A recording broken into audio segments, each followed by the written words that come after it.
Welcome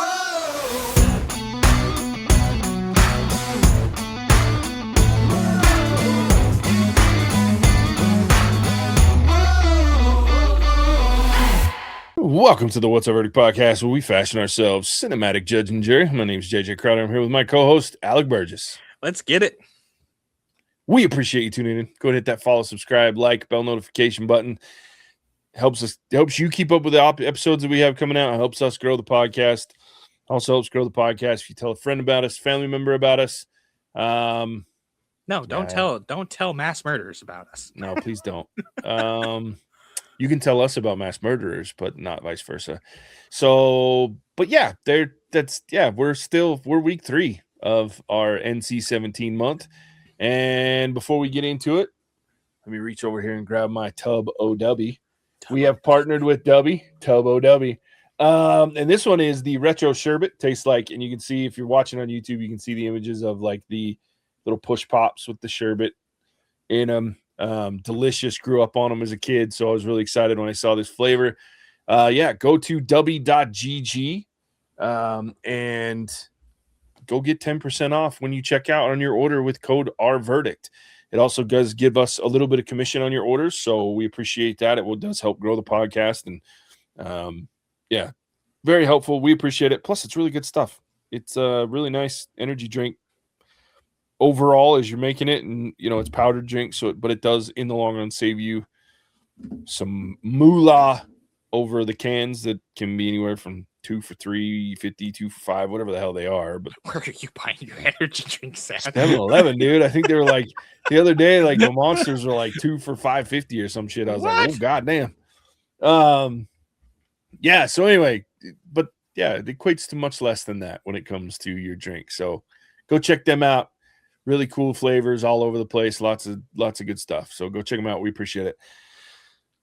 With that said, let's jump into this week's episode. And it is Natural Born Killers. It was released August 26, 1994. It was written by Quentin Tarantino, David Velos, and Richard Ratowski. It's directed by Oliver Stone. It stars Woody Harrelson, Juliette Lewis, Olan Jones, Ed White, Richard Lineback, Lanny Flaherty, Rodney Dangerfield, Cameron Madrell, Robert Downey Jr., Evan Handler, and where's he at? Are you serious?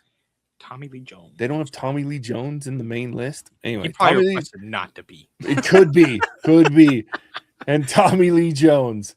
It is about 2 victims of traumatized childhoods who become lovers and psychopathic serial murderers irresponsibly glorified by the mass media. That's a very great explanation for. That's the best one we've had this month so far. Yeah, so far. And it's still a little wonky, but makes this movie sound much better than it actually is. Yes. This one was one of mine, correct? Yeah, this was your pick. I never remember, but all the time. But yeah, this was my pick. And I picked this one because this was like the first movie I ever watched as a kid that I wasn't supposed to. Oh, no, we were supposed to. Yeah, like it was like, so I grew up, like I said, I grew up in this little town in Kentucky around this time. And I had a good buddy. I'm not going to name any names, but my good buddy was a little out there with some of this shit. Like he liked this dark ass shit. So he's like, we're going to go sneak into this movie. And it was the first time, like, this was back before like NC-17s, like they stopped putting this kind of stuff in theaters for a long time. Right. But because of the cast of this movie and the fact that it was an Oliver Stone movie, it got put in theaters. But it was really hard to get into. And then there was like an R-rated version, I think, back then. And anyway, so they were showing the NC-17 in our little mall movie theater. And we had to buy tickets to something else and sneak into it. And man, was this movie fucked up. Still fucked up. Like and it's funny because it's one of the only movies that Tarantino wrote but didn't direct himself.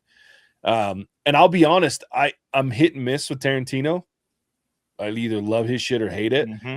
But I wish he would have been able to direct this movie, because I can see when I see the Tarantino in it, I really like it.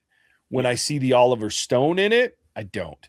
And those two directors should not pair up. And they haven't ever again. but they should never have paired up for this one either. And I don't think, if I had to guess, and I've listened to some like interviews with Tarantino, I don't think this was like a choice that he didn't. It was one of those things where it was the first movie he sold or something like that, and so got picked up, and they wanted to put a big director behind it. And I think after this, he swore he'd never do it again. Like it's either him or bust. So, but I think this could be arguably his best movie if he had directed it, because, and it's typical Tarantino-ish, and then Oliver Stone. Like the cast is monumental, and how you get the cast to do a movie like this, I'm like, what the fuck?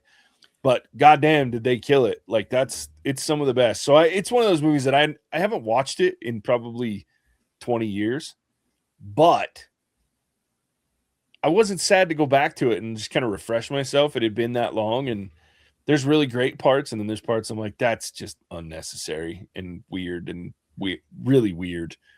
But yeah, so that's what I picked it. Had you seen this one before? No. Oh God. You're welcome. Yeah, so when this showed up, I went in expecting the worst, and then we get that opening scene, and I'm like, okay, Woody Harrelson. Okay. Okay. And you get a little bit as well, tidbit that Robert Downey Jr. is gonna play a big part. And I'm like, okay. I can get behind this. And then it just oh yeah. And most of the movie I was like, huh? Trying to figure it out, because I think this might be what you're alluding to with the Oliver Stone versus Tarantino. But I was really wigged out or couldn't figure out the timeline in this movie. And it looks like, or feels like, they've been on this rampage for years, right? And they're getting all this media attention now because of this or that. Then we find out it's 3 weeks that they've been on the road. And I mean, it makes it more impressive from a mass murdery standpoint, sure, but at the same time, like everything that you're leading up to, or the surroundings, and you have this weird but really intriguing backstory of like a soap opera. That's the creepiest soap opera ever to show Mallory's backstory, right? And so then you're thinking, oh, okay, that's trauma that she's left in her past but keeps resurfacing. But no, that was like a month ago. Yeah. That happened. And so having that kind of reveal happen had me all sorts of like, wait, what? Yeah. Because I almost would have appreciated more had it been like, these guys have been on the road for years, and it be more the Bonnie and Clyde, like they can't be stopped type of a thing, versus 3 weeks that they've been on this rampage and they're just piling up bodies during that time. Yeah. Agreed.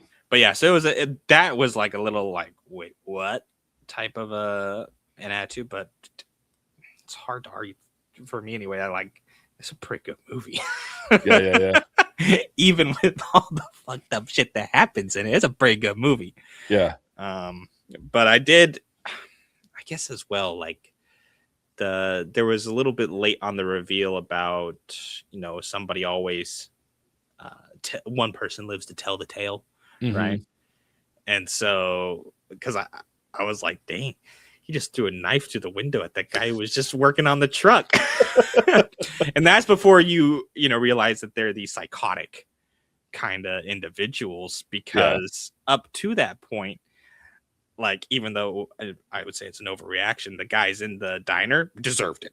Sure. Right? They keep pushing and pushing and pushing, like they get what's coming to them. But the dude who's just out of the truck, I was like, that guy didn't do nothing. And then it's revealed later that they just kind of go in and shoot up whatever they want to, and then call it quits. But one person they leave alive to tell the tale of, and so it's like that kind of reveal came a little bit late. Yeah. To my mind. And so I was again playing a little bit of catch up, trying to figure out like why. Yeah. I think, I don't know. It was one of those movies that I was torn as a kid, and I still am a little bit torn about it. Torn as a kid. Jeez Louise. Hey, listen, I never said I wasn't a little bit psychopath. I mean, it was like, oh fuck. but I think so. I can't help, and I probably shouldn't, but I can't help make that direct comparison of what the differences may have been if Tarantino had directed it. Like, I think Tarantino leans more into the humor of this and in his movies, and like taking the really dark and shitty situations and ugliness of the world and making it funny, like finding the humor in it. And Oliver Stone isn't in that. So like he's more of like the make these dark, gritty, realistic. And so you see that come through. And then you get these weird characters like Robert Downey Jr.'s character or Tommy Lee Jones's character, the Warden, who are so over the top and ridiculous that they can't be anything but funny. Right. And so there you see full on the writing of Quentin Tarantino, and then the direct contrast to the direction of an Oliver Stone, because in most Oliver Stone movies, there's not a character like either of those characters, right? Everything in Oliver Stone movies typically is very serious and very grounded in reality, whereas these are caricatures, and that is a definite Tarantino thing. And so you can tell it was written in that caricature form versus the grounded reality. So that's another reason I say these two don't mix. And I think this movie could have been even more interesting. And it's, again, not saying it's a bad movie. I enjoy this movie in a lot of ways, but I think it could have been very much better if it did have some of that comedic relief that wasn't accidental. Because we also get a lot of accidental comedic relief in this, I think, that shouldn't be funny, but it is. And not purposefully funny, but shouldn't be, like a lot of Tarantino stuff. So it's really tough. I get really... Like, I have mixed feelings when I'm watching this movie because I'm like, man, I'd really love to see a version of that Quentin Tarantino would direct. The Tarantino cut. Yeah, exactly. So, but at the end of the day, like, I don't want to decry Oliver Stone because he's an amazing. Some of his films are some of my favorites. Like Any Given Sunday, I fucking love that movie. So it's really tough for me to like make that comparison and realize that this could have been an even better movie.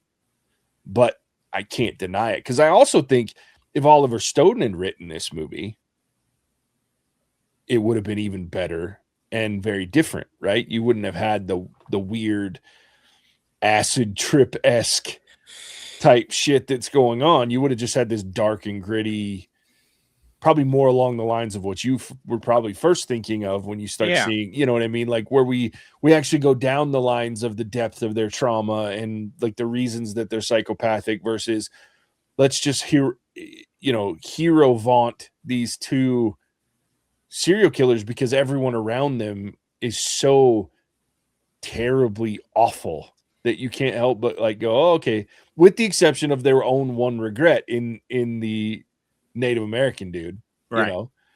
And so, which is also to me like out of place in this movie. That whole sequence, I understand that they needed something to lead into them being fucked up so they get caught, but it just felt so out of place to me in this movie. Like I was like, there could have been a million things that got them caught. That feels weird.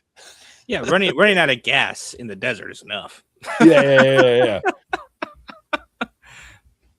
Yeah. Like you don't have to go more than that to get your point across. But even like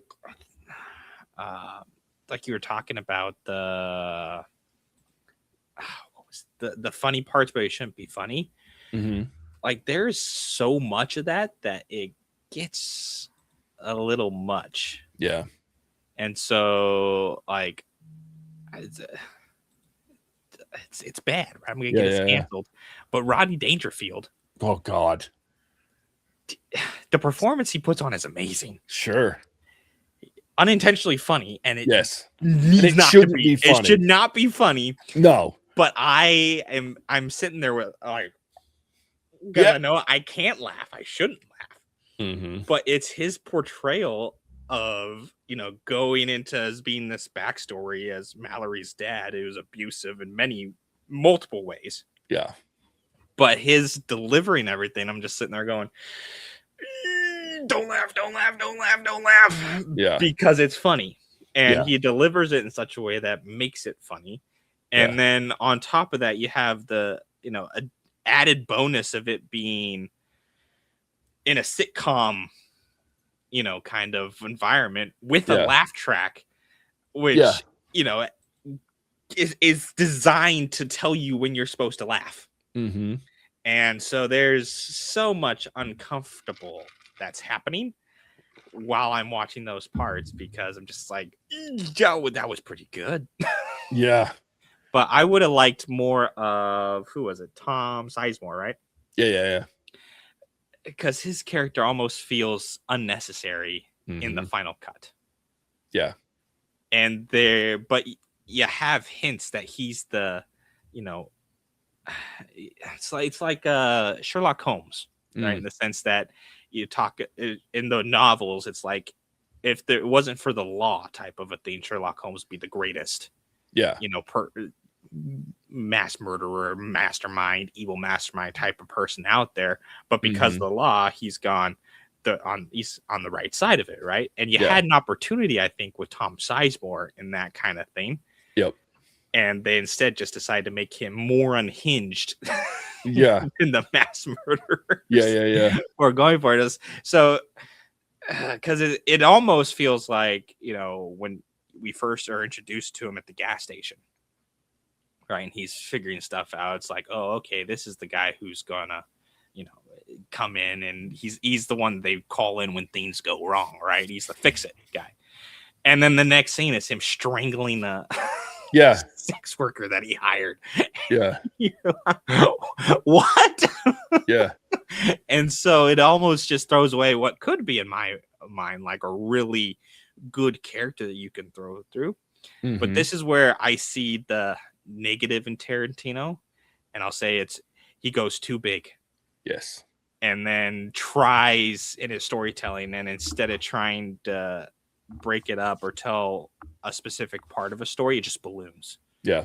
And so now you have too many competing lines going back and forth, and it's still a great movie, but I think it could be better without having the reservation storyline going on. And then you have an escape sequence that takes 35 minutes. Yeah. Which is like a third of the movie, and it could be shrunk a bit.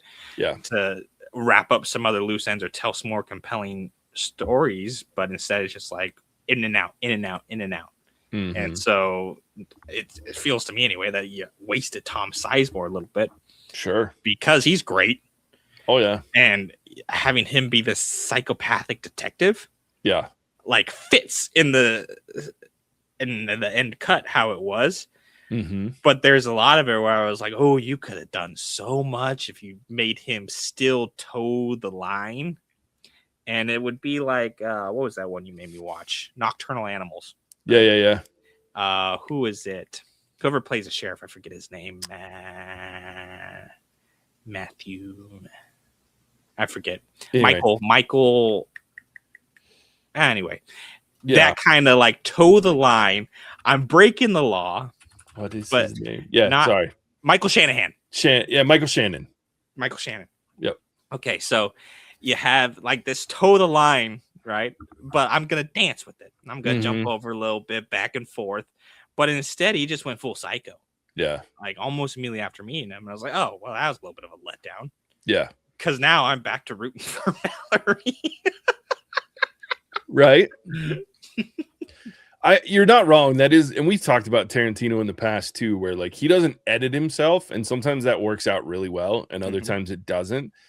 I think that's one of the things that surprises me a little bit about this movie too. And I don't know how close he was to the production of the movie, but like it sometimes feels like there were parts that could have been edited, especially the direction that they took with the movie, to where you have this script that Tarantino wrote, but can't you edit it down since you now own the script and you're making the movie? Like, it does feel a lot over the top in places. It very Tarantino-esque, over the top in places that it didn't feel necessary to be that over the top with.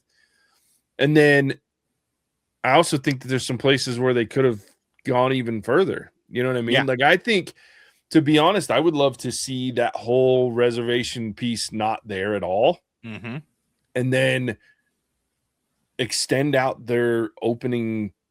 Like, give me more of like a montage maybe of all their murderous behavior for 3 weeks, right? Like, let me see the dark side of what they're doing instead of like me almost, because to your point, the first time we see them go nuts besides mom and dad is at the diner, right? And so it's like, I want to see more. Like, who else did they 50 people? I only got to see like 6, right? 7, whatever it was. So it's like, let me see a little bit more. If we're going to lean into this shit, let's lean into it. And then have them get to that point where they realize, like, and then we start to get their life. Because I think the other part that bothers me too is it's when we get to the prison and he's doing the interview and like we get all this philosophizing of like, I don't care and I just want to kill and blah, blah, blah, blah, blah. I'm like, you didn't earn that though. Like not to the level that he's like acting so like some sort of like psychopathic guru.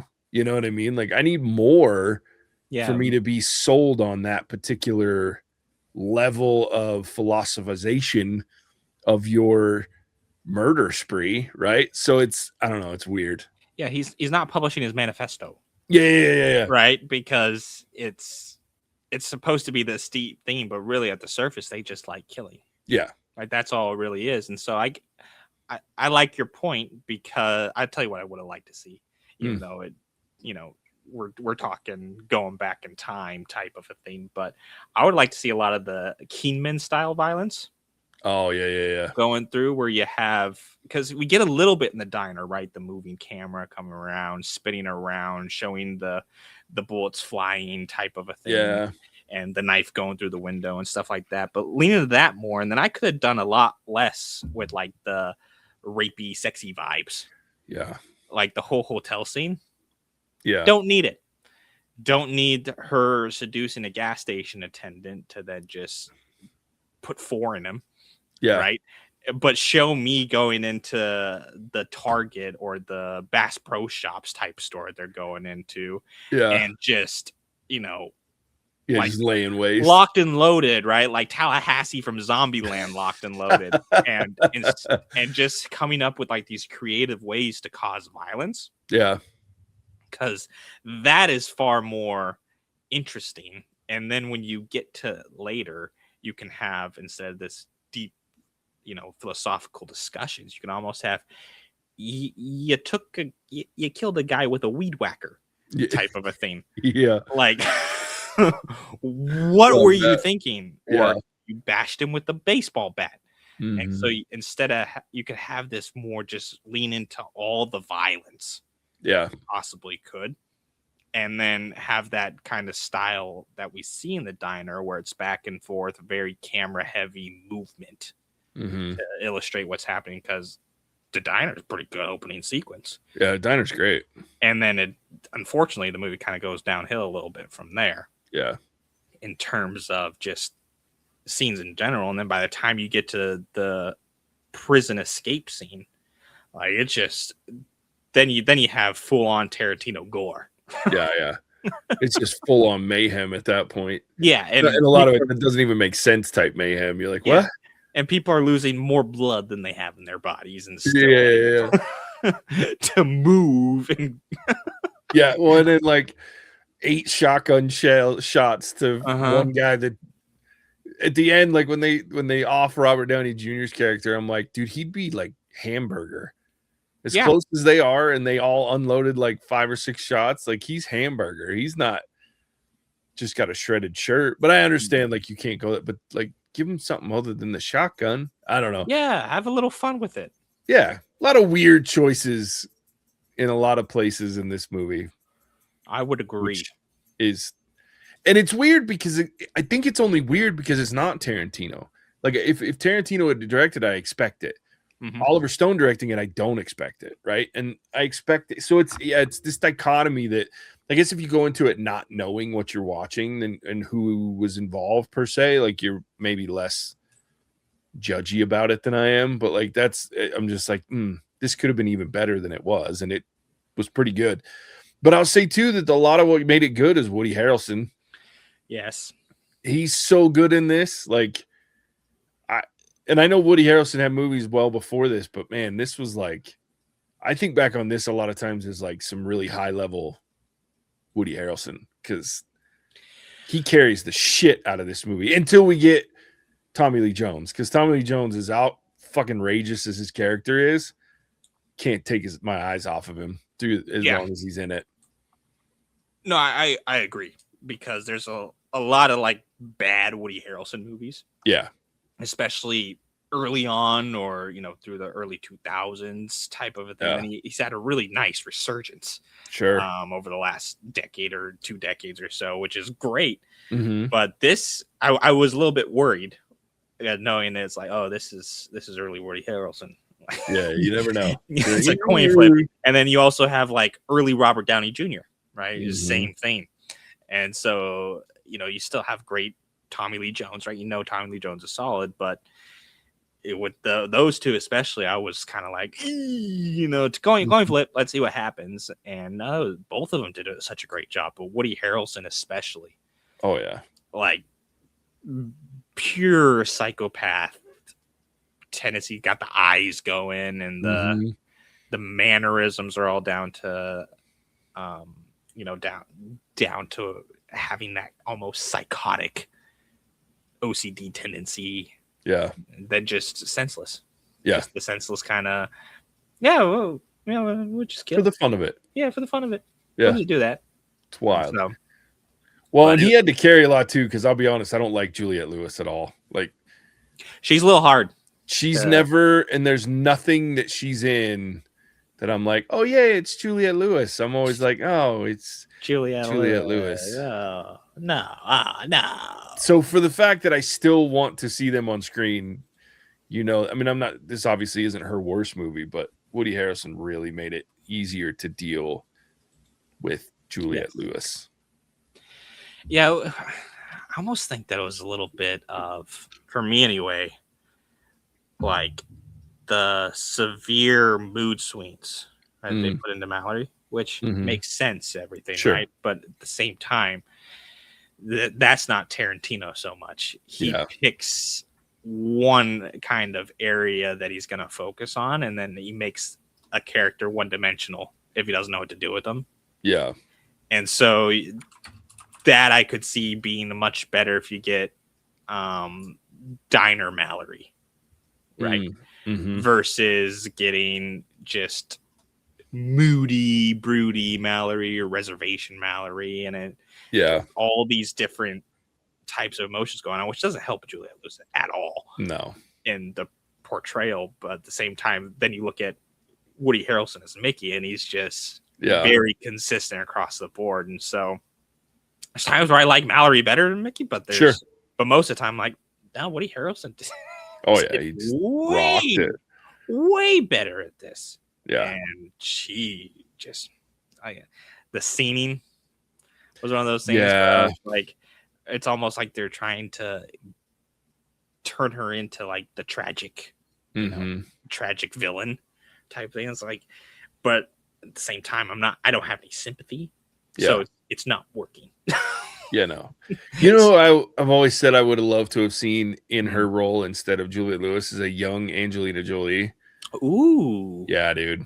Like when she did a movie, and I can never remember the name of it. Casey loves it, but if like there's a movie that Angelina Jolie did that was like, she was like the young Gia. It's called Gia. She's a young it's one of her first movies, and she plays this model that's a little unhinged to a certain degree, like, and I think about that movie, or like her in the one with where they're in the psych ward, the like, oh god, she has a couple movies when she was younger that I was like, she would have been really good.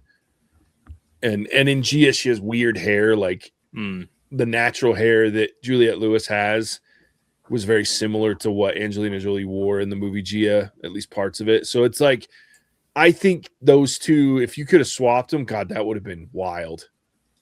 Because Juliette Lewis to me has just never been a great actress. Like she's not someone that I go, ooh, that was a great performance. Whereas Angelina Jolie drives me crazy, especially the older she got, but her performances are just unbelievably good. And I think she would have given Woody Harrelson in this film a run for his money. I can see that. So that's always just been one of my thoughts. I was like, she would have been good. Would have been good. And she looks scary. Like she's one of those two people too that like you look at her and you're like, you could be fucked up. Like you could do some weird shit. You know what I mean? And so, yeah, I mean, she has done some weird shit. Like anybody that's wearing vials of blood around their neck when they're young, and yeah, as a show of, yeah, there's something off there. So I think she would have been great. But anyway, that was just one of my weird observations that I've always had with this movie. Should we rate it? Let's do it.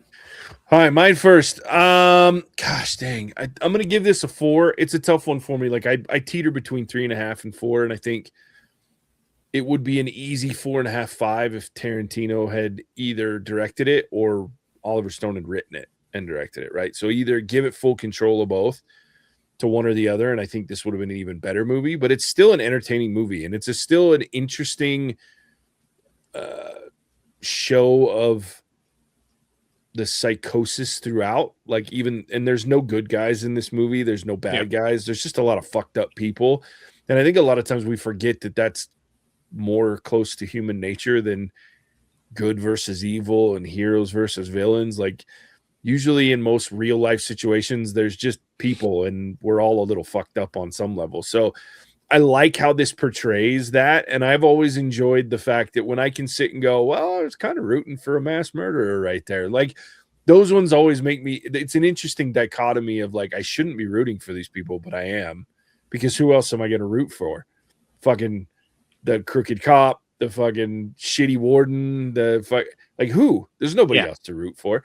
So it's really intriguing thought. But I think what really boils down to for me is Woody Harrelson's performance, along with the other side performances in this movie. Juliette Lewis doesn't impress me, as we've talked about. So I think she detracts from the movie more often than she helps it. When she does help it, it's great, but it's very rare. But goddamn, Woody Harrelson carries the shit out of this movie. And it's wildly entertaining in that it's just weird as fuck, but it makes sense as weird as fuck and plays out well. So yeah, 4 for me. This is another movie that I don't seek out watching. It's really dark and hard to watch, and it's weird. And I don't leave feeling all hunky dory. I leave usually going, "Fuck, I need to go watch something funny now." But yeah, I mean, I'll watch it again. I'm sure down the road at somewhere. So, all right, I'm also going to be a 4. I think it's another one that was kind of like last week, where it's wrong to say it's an enjoyable watch, but I don't mind watching it. Yeah. And there are moments that get me, like we didn't talk about it, but near the end where they go into the convenience store, like that's what I would say is the funny part of the movie. And I'm cackling when Woody Harrelson's like looking at the TV and looking at the guy behind the glass and kind of putting 2 and 2 together. Yeah. That, he knows who I am type of a thing. And so, but that's just, Woody Harrelson, like drumming his fingers on the countertop and being able to have that range of back and forth to psychotic mass murderer, but also the, just irritated with slow customer service at the same time, and going back and forth from there. And so there's plenty that I like about it, plenty that's enjoyable, but there are parts that I was like, you can get rid of that. Can make it a much better movie if you change this, change that, or utilize Tom Size more. And there's so much more that I think, kind of what you said, if Tarantino directed it, or maybe if Oliver Stone wrote it, or if you have someone else directing in tandem with Tarantino who kind of has that same twisted sense of humor that he does, then this becomes a really, really good movie. Yeah. Rather than where it's at, which is just it's good. But it would be a 4 for me, and I know I'm going to watch it again.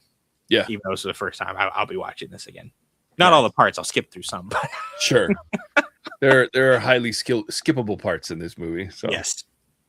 Sweet. Well, there it is. Another one down. Natural Born Killers. Alec, tell everybody where they can find us when we're not dodging psychotics. Happy to. Yes, please don't tell no psychotics about us. Yeah. We don't need that.